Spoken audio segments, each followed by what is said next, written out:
बिस्मिल्लाहिर्रहमानिर्रहीम। Dear students, अस्सलाम वालेकुम। Second year computer science ICS chapter number 1 data basics हमने स्टार्ट किया हुआ है, जिसके 2 लेक्चर्स आप ऑलरेडी देख चुके हैं। आज लेक्चर नंबर 3 है, चैप्टर नंबर 1 डेटा बेसिक्स, जिसमें हम 1.4 DBMS या डेटाबेस मैनेजमेंट सिस्टम को स्टडी करेंगे। यह आपका लेक्चर नंबर 3 है। 1.4 database management system. The data management system a collection of programs which is used for storing and manipulating database is called database management system or DBMS.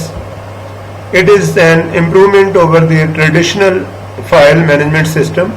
It uses DBMS software, database manager, which controls the overall structure of a database and access to the data itself. Normally, the DBMS is used for large or medium-sized organizations having heterogeneous type of files used for different purposes. In this mechanism, the data elements are so integrated, cross-referenced and shared amongst them that the duplication of data is almost impossible. तो इसमें actually जो database management system है या DBMS है, इसको आप understand करें कि एक साइड पे आपके पास ट्रेडिशनल फाइल सिस्टम है, जिसमें आपके पास फ्लैट फाइल्स बड़ी हैं और डायरेक्टली आप फाइल को ओपन करके उसमें काम करते हैं। यानी डेस्कटॉप के ऊपर या आपके स्टोरेज के ऊपर आपकी फाइल पड़ी है, आपने उसको डबल क्लिक किया, डेटा आपके सामने ओपन हो गया, आपने उसमें मॉडिफिकेशन की, सेव किया और दैट्स ऑल। जैसे आप माइक्रोसॉफ्ट एक्सेल में काम करते हैं कि आपने एक्सेल की फाइल को ओपन किया और काम ले लिया, तो अब वहां पे गलती के इम्कान बहुत ज्यादा है। फिर प्रॉब्लम ये भी है कि जब डेटा आप ओपन करेंगे, कोई आपके पास बैठा हुआ है, वो जिस रिकॉर्ड को, जिस चीज को आपने चेंज करना, वो उसके अलावा और बहुत कुछ देख लेगा। अब इसके अगेंस्ट जो DBMS का कंसेप्ट ये है कि डेटा आपका सेपरेट पड़ा है। DBMS एक सॉफ्टवेयर है जो डेटा को आपको दिखाएगा, आपसे डेटा लेके वहां पे इंसर्ट करेगा, वहां से डेटा लेके आपको दिखाएगा, आपकी कमांड्स के मुताबिक डेटा को डिलीट करेगा या उसको मॉडिफाई करेगा। तो DBMS इज, आप यूं समझें कि ये इज अ प्रोग्राम, और आप यूं भी कह सकते हैं कि DBMS इज एन इंजन। ये एक इंजन है जो डेटाबेस से आपको डेटा निकाल के देता है। यानी DBMS is an engine just to retrieve, just to insert, just to update और delete data inside a database. तो DBMS के बगैर आप डेटाबेस से डेटा नहीं निकाल सकते, और DBMS सिस्टम का स्ट्रांग होना बहुत जरूरी होता है। और नॉर्मली DBMS जो डेटाबेस मैनेजमेंट सिस्टम्स हैं, DBMS हैं, इनमें सारी की सारी फंक्शनैलिटी होती है जिसकी मदद से आप एक डेटाबेस के साथ जो सा वो काम कर सकें, डेटाबेस से आप काम ले सकें। डेटाबेस मैनेजमेंट सिस्टम के ऑब्जेक्टिव्स की जब हम बात करें तो नंबर 1 पे शेयरबिलिटी है, फिर अवेलेबिलिटी है, अवॉल्बिलिटी है और डेटाबेस इंटेग्रिटी है। तो shareability, different people and different processes must be able to use the same actual data virtually the same time. यानी शेयरबिलिटी में क्या होता है कि आप, जैसे मैं एक एग्जांपल देता हूँ, यूट्यूब पे एक वीडियो अपलोड हुई, अब सारे लोग उसी वीडियो को देख रहे हैं, तो जो डेटाबेस ने आपको ये काम किया कि उसने आपको उस वीडियो का एक इंस्टेंस जो सा वो बना दिया। आपने भी वो इंस्टेंस खोला हुआ है, आपके फ्रेंड ने भी, लाहौर में भी, कराची, इस्लामाबाद, यूरोप, अमेरिका, सभी जगह उसी वीडियो के इंस्टेंस जो से वो ओपन है। तो डेटाबेस ने आपको इस काबिल किया कि आपने एक ही चीज का जो सा वो वर्जन हर जगह पे अवेलेबल कर दिया, सभी लोग साइमल्टेनियसली एक ही टाइम पे उसको यूज कर रहे हैं, जिसे हम कहेंगे शेयरबिलिटी। फिर हमारे पास अवेलेबिलिटी है, both the data and DBMS which delivers the data must be easily accessible to the user। यानी जब डेटा की जरूरत हो तो डेटा जो सा वो आपके लिए अवेलेबल हो। अब एक तो डेटा है, जैसे मैं पहले आपको बता चुका हूँ, एक डेटा को यूज करने के लिए सॉफ्टवेयर है जिसको हम DBMS कहते हैं या डेटाबेस मैनेजमेंट सिस्टम कहते हैं। तो दोनों जो से हैं उनका आपस में ऐसा कम्बिनेशन होना चाहिए कि यूजर जब चाहे उसको डेटा जो सा वो अवेलेबल हो। अगर यूजर को जरूरत पड़ गई डेटा की और डेटा अवेलेबल नहीं है तो फायदा क्या। तो डेटाबेस से शेयरेबिलिटी भी उसमें होनी चाहिए और अवेलेबिलिटी भी उसमें होनी चाहिए। और इसके अलावा अवेलेबिलिटी, अब ये बहुत अहम चीज है अवेलेबिलिटी, एवोल्यूशन, यानी जो डेटाबेस है ये नहीं कि एक साल बाद आपको डेटाबेस फिर चेंज करनी पड़ गई, या मिसाल के तौर पे वक्त के साथ साथ जैसे जैसे डेटा इंक्रीज हुआ तो डेटाबेस आपको चेंज करनी पड़ रही, नहीं ऐसे नहीं। डेटाबेस में अवेलेबिलिटी होनी चाहिए कि वो वक्त के साथ साथ आने वाले डेटा को एक्सेप्ट करे और जो ऑर्गेनाइजेशन में चेंज आ रही है उसको एक्सेप्ट करे, उसको एंटरटेन करे। तो डेटाबेस अगर फ्लेक्सिबल है, उसमें अवेलेबिलिटी है, वो नए आने वाले डेटा को एक्सेप्ट कर रही है और पहले की तरह कंसिस्टेंट काम कर रही है, तो हम कहेंगे कि डेटाबेस इज वेरी एवोल्वेबल, यानी इसमें एवोल्यूशन है, ये नए डेटा को एक्सेप्ट कर सकती है। इसी तरीके से डेटाबेस इंटेग्रिटी है, since data is shared among multiple users, adequate integrity control measures must be maintained. तो डेटाबेस इंटेग्रिटी ये है, मिसाल के तौर पर अभी बात की कि बहुत से यूजर ने डेटा को ओपन किया हुआ है, सेम रिकॉर्ड को बहुत से यूजर ओपन करके बैठे हुए हैं और उनमें से किसी एक ने चेंज कर दिया, अब बाकी के लिए तो मसाइल पैदा हो गए। तो डेटा इंटेग्रिटी यह है कि अगर एक ने चेंज किया तो वो डेटा जो सा वो सभी जगह पे मॉडिफाइड डेटा जो सा वो अवेलेबल हो, और सर्टन रूल्स आपने बनाए हों कि कौन डेटा को चेंज कर सकता है, कौन डेटा को चेंज नहीं कर सकता। ये नहीं कि हर बंदा जिसका दिल किया वो उठा और उसने डेटा को जो सा वो मॉडिफाई कर दिया। डेटाबेस सिस्टम के एडवांटेजेस की हम बात करते हैं। इसमें सबसे पहला जो एडवांटेज आपको मिलेगा वो मिलेगा सपोर्ट कम्प्लेक्स डेटा रिलेशनशिप्स, यानी डेटाबेसेस जो हैं वो कम्प्लेक्स रिलेशनशिप्स को सपोर्ट करती हैं। Fairly complex data structures can be designed which allows various ways to logically view और access the data. This complexity greatly enhances ability of a designer to put data where it belongs and provide a path to that data whenever needed। तो सबसे पहली चीज support complex data relationships अगर आपको provide किए जाते हैं तो वो जो से वो डेटाबेस में ही प्रोवाइड किए जाते हैं। और इसके अलावा सोफिस्टिकेटेड डेटा सिक्योरिटी फीचर, ये इसका तीसरा पॉइंट है, sophisticated data security feature provide enhanced security mechanism for access to data, यानी आपका जो डेटा है आप देखें वो आपके लिए बहुत अहम है और उसको एक्सेस करना पासवर्ड प्रोटेक्टेड वो होना चाहिए ताकि हर बंदा जो सा उसको एक्सेस ना कर सके। और आजकल जैसे आपको पता है हैकिंग का दौर है, तो वेबसाइट्स को हैक कर लिया जाता है। अगर आपका डेटाबेस आपकी ऑनलाइन है फिर आपके लिए ये बड़ा चैलेंजिंग हो सकता है कि कोई आपका डेटा जो सा वो ऑनलाइन वो उसको हैक करके उसको मॉडिफाई कर दे, या आपने कंस्ट्रेंट ही नहीं लगाए थे, आपने रूल्स नहीं बनाए थे और किसी एक यूजर ने डेटा को जो सा वो मॉडिफाई कर दिया और आपके लिए उसने प्रॉब्लम स्टडी कर दी। अब वो कोई नहीं मान रहा कि डेटा को किसने मॉडिफाई किया। तो अभी 3 पॉइंट जो हमने पढ़े उसमें पहला डेटा इंडिपेंडेंस है, यानी एप्लीकेशन प्रोग्राम्स और डेटा जो सा वो सेपरेटली काम करें, डेटाबेस इंजन सेपरेट हो, डेटा आपका सेपरेट हो। इसके अलावा सपोर्ट कम्प्लेक्स डेटा रिलेशनशिप्स को वो सपोर्ट करे और सोफिस्टिकेटेड डेटा सिक्योरिटी फीचर्स ये उसमें होने चाहिए। और इसके अलावा data base backup and recovery ये मस्ट है। अभी जैसे मैंने आपको बताया कि जो आपका आप देखें पाकिस्तान में जैसे इलेक्ट्रिसिटी के क्राइसिस हैं, डेटाबेस शटडाउन हुई, क्रैश हो गई और आपका सारा डेटा जो सब वो करप्ट हो गया, तो फिर पीरियडिकली दिन में 1 दफा 2 दफा according to the number of transaction हमें डेटाबेसेस का बैकअप लेना चाहिए। बैकअप हम ऑनलाइन भी ले सकते हैं जब काम हो रहा हो और ऑफलाइन भी कि हम प्रोग्राम को शट डाउन करके उस डेटाबेस का एक उसकी कॉपी बना लें, उसको यूएसबी के ऊपर आप स्टोर कर लें और बाद में आप उसको जो सा वो यूज कर लें। इसको हम कहेंगे कि हमने डेटाबेस जो सी उसका बैकअप ले लिया। यानी बैकअप फाइल एक्चुअली क्या होती है, ये मास्टर फाइल की एक कॉपी होती है जिसको आप इमरजेंसी पर्पज के लिए यानी वो स्टोर कर लेते हैं और जब आपकी मास्टर फाइल में कोई प्रॉब्लम आ जाए तो आप बैकअप फाइल को जो सा वो उसको यूज कर सकते हैं और उसकी मदद से आप अपना सारा डेटा जो सा वो रिस्टोर कर सकते हैं। तो बैकअप एंड रिस्टोर ये बहुत अहम है, स्पेशली आप कंप्यूटर साइंस में जब आगे जाना चाहें तो एक टेक्निकल और नॉन टेक्निकल पर्सन में यही फर्क होगा कि जो टेक्निकल लोग हैं जो कंप्यूटर साइंस को अंडरस्टैंड करते हैं वो अपने डेटा का बैकअप लेते हैं और उसकी कॉपी अपने पास सेव रखते हैं। वो चाहे आप डेली बैकअप ले लें, अगर आपका डेटा बहुत ज़्यादा चेंज होता है तो दिन में 1 दफ़ा 2 दफ़ा बैकअप लें, अगर बहुत कम चेंज होता है तो जब चेंज होता है तो उसकी कॉपी जो सी वो एक बना के USB ले लें या हार्ड डिस्क के ऊपर जो सी वो 2-3 जगह पे वो आप अपने पास वो सेव रखें।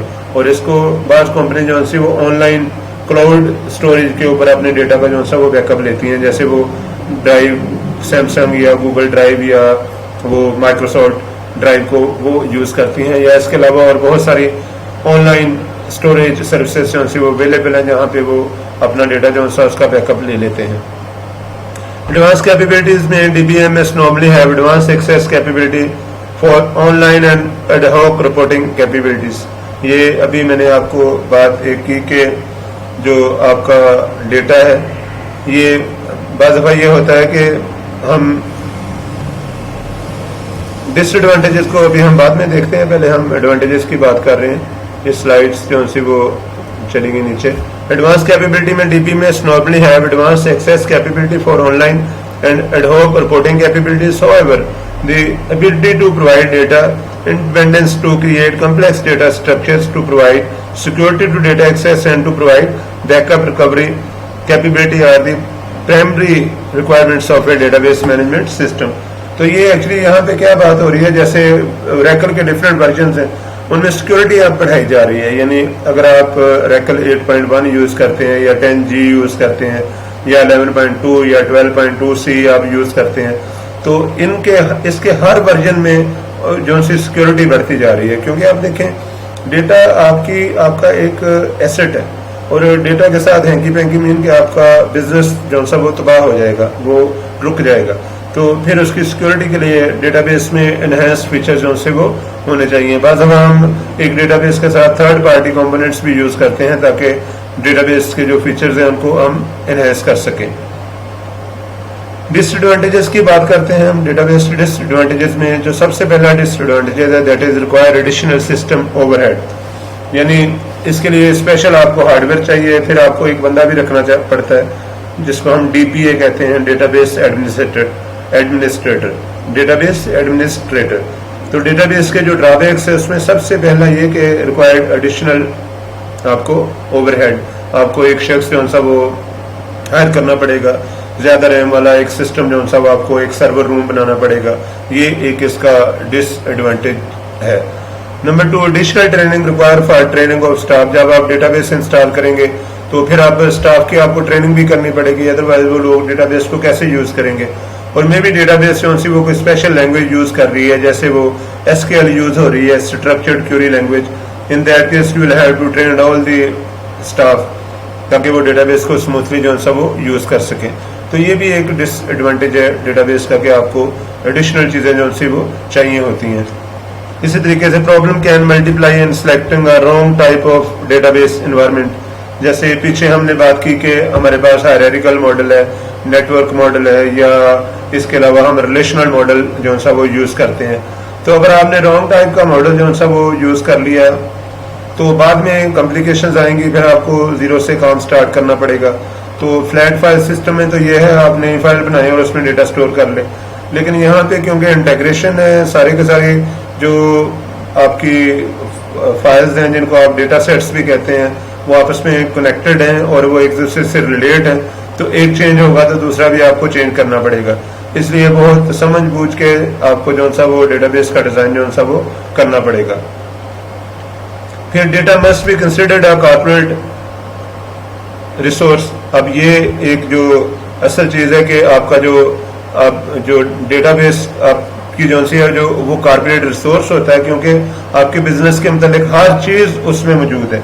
यानी डेटाबेस आप देखें, डेटाबेस में सब कुछ है, उसमें आपके एम्प्लॉइज की इंफॉर्मेशन भी है, उसमें अकाउंट्स की इंफॉर्मेशन भी है, उसमें आपके क्लाइंट्स की इंफॉर्मेशन भी है, सारी की सारी ट्रांजैक्शंस जो लोन हुए, जो आपकी इंडस्ट्री में, आपकी मिल्स में, आपके ऑफिस में जो एक्टिविटी हुई वो सारी की सारी उसमें मौजूद है। कुछ सीक्रेट चीज़ें उसमें मौजूद हैं, आपके पासवर्ड भी उसमें मौजूद हो सकते हैं, आपके वीडियो क्लिप्स भी उसमें मौजूद हो सकते हैं, आपकी CCTV कैमरा की रिकॉर्डिंग भी हो सकती है, आपकी डिसीजन मेकिंग, आपकी कोटेशंस, आप सब कुछ उस डेटाबेस में मौजूद हो सकता है। तो क्योंकि ये कॉर्पोरेट रिसोर्स है और अगर किसी बंदे ने इसको एक्सेस कर लिया तो वो आपके लिए बड़ी नाजुक सूरत हाल होगी कि आपका डेटाबेस जो सी वो चोरी हो जाए। जैसे आपने पिछले दिनों सुना होगा विकीलीक्स। अब विकीलीक्स जो सी है वो एक्चुअली डेटाबेस से ही चोरी हुई, क्योंकि वो कारपोरेट रिसोर्स था, पूरी दुनिया में हलचल मच गई और हमारा जो एक्स प्राइम मिनिस्टर है नवाज शरीफ, वो भी उसी में आपको पता है कि अदालत ने उसको जो सा वो सस्पेंड कर दिया। तो ये बहुत से केसेस हैं जिसमें डेटाबेसेस जो सी वो चोरी हो जाती हैं और प्रॉब्लम्स क्रिएट कर देती हैं। इन नीड ऑफ डिक्शनरी, आप देखें डेटाबेस में डिफरेंट टर्म्स हम यूज करते हैं, जैसे और जिस तरीके से आप लैंग्वेज के लिए डिक्शनरी यूज करते हैं, इसलिए इसी तरह आपको डेटाबेसेस के लिए भी जो सी वो डिक्शनरी यूज करनी पड़ेगी। और वो डिक्शनरी में फॉर एग्जांपल आप 1000-2000 वर्ड्स अगर ऐड कर देते हैं, टर्म्स ऐड कर देते हैं, तो उनको याद रखना हर बंदे के लिए एक इशू बन जाएगा। वो पहले आपको डिक्शनरी देखनी पड़ेगी, फिर आपको पता चलेगा कि डेटाबेस एक्चुअली कैसे काम कर रही है, या ये वाला फाइल सेट किसके मुतालिक है, क्योंकि उसकी डेफिनेशन डिक्शनरी में होगी। तो सेम लाइक अगर कोई इंग्लिश का वर्ड है, जैसे फॉर एग्जांपल क्यूरियस है, आपने तो सुना होगा, अगर नहीं सुना कोई ऐसा वर्ड जिसको आपके पहले मीनिंग नहीं आते, तो आपको उसको सर्च करना पड़ता है, या तो आपको डिक्शनरी देखनी पड़ती है या गूगल सर्च करना पड़ता है, फिर आपको उसका पता चलता है कि ये क्या है। सेम लाइक डेटाबेस में अगर कोई टर्म यूज हुई है और आपको उसका नहीं पता, तो आपको पहले डेटाबेस डिक्शनरी देखनी पड़ेगी। और ये एक आपको पता है ये डिसएडवांटेज है कि पहले आपको डिक्शनरी जो सी उसका रटा लगाना पड़ेगा, फिर आप डेटाबेस से स्मूथली काम ले सकेंगे।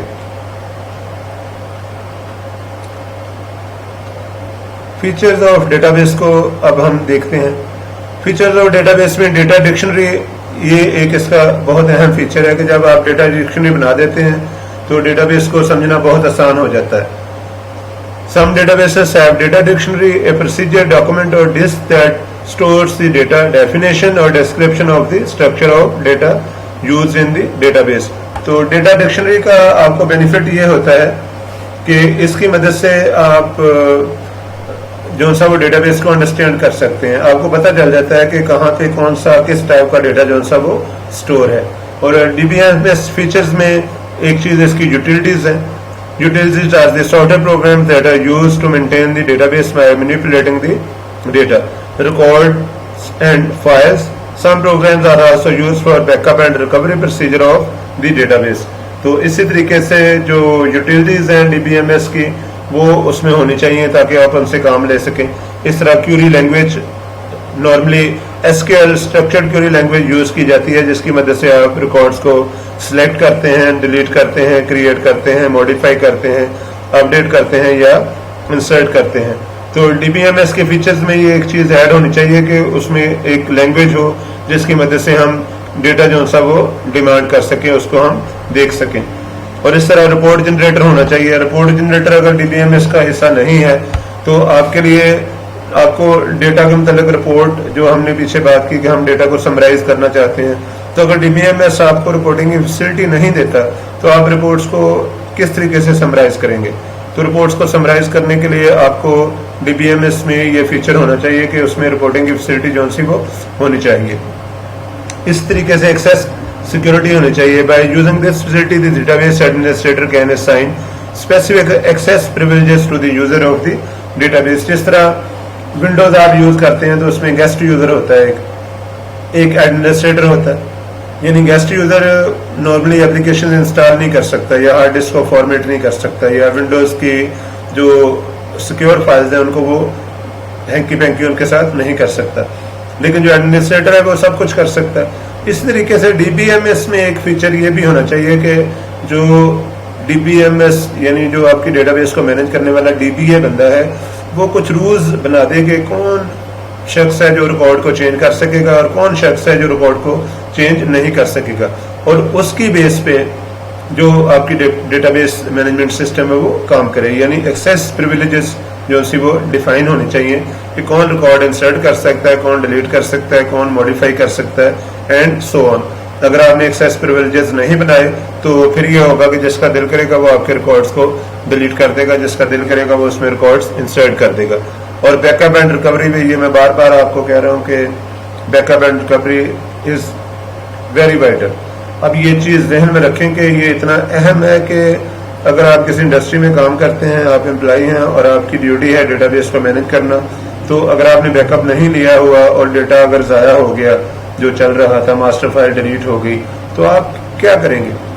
आपको कई महीने लग जाएंगे दोबारा डेटा फीड करने के लिए, और फिर भी वो डेटा वो नहीं होगा जो पहले था।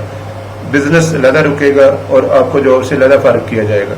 तो बैकअप एंड रिकवरी को अंडरस्टैंड करें कि जब तक आप डेटाबेस का बैकअप अपने पास नहीं रखते, आप रिकवरी नहीं कर सकते। तो बेहतर यह है कि आप पीरियडिकली, डेली बेसिस पे या वीकली या मंथली बेसिस पे जो डेटाबेसेस हैं उनका बैकअप लें। बैकअप कैसे लिया जाता है, ये हम उस वक्त डिसाइड करते हैं कि कितनी ट्रांजैक्शंस हो रही हैं। अगर आपकी डेटाबेस डेली चेंज हो रही है और बड़ी स्पीड से हो रही है तो दिन में 1-2 दफ़ा बैकअप लें। अगर वो वीक में 1-2 दफ़ा चेंज हो रही है तो वीक बाद बैकअप लें। अगर वो महीने में कभी कभी चेंज हो रही है, स्टैटिक टाइप की डेटाबेस है, जैसे कोई हिस्ट्री का डेटा पड़ा, तो फिर आप बेशक उसका एक बैकअप ले लें। यानी जब भी मॉडिफिकेशन होनी है तभी आपको डेटाबेस का जो सा वो बैकअप लेना चाहिए। तो इसी के लिए हमारा फर्स्ट चैप्टर जो सा कंक्लूड होता है। इन तीनों लेक्चर्स को आप बार बार देखें ताकि आपके ये कंसेप्ट जो से ये क्लियर हों। इंशाल्लाह फिर मुलाकात होगी। Thank you all. Allah Hafiz.